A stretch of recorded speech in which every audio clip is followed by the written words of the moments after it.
bugüne kalmışam yarım.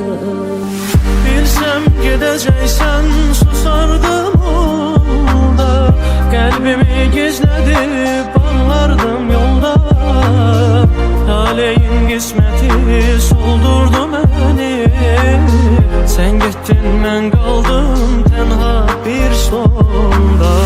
Giderken apardım bütün renklerim, göylerim kararıp güneşim sönüp, yıkıp uçurttun o möhkem sellerim.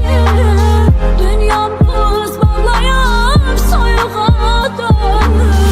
Giderken apardım bütün renklerim, göylerim kararıp güneşim sönüp, yıkıp uçurttun o möhkem sellerim. Dünyam buz bağlayıp soyuğa dönüp. Bilsem mənə canım, bilmezdim seni.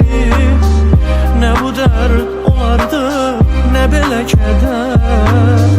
İndi bir yad kimi görürsən məni, məni məndən alıp gittin ne kadar. Bilsen mənə canım, bilməzdin səni. Ne bu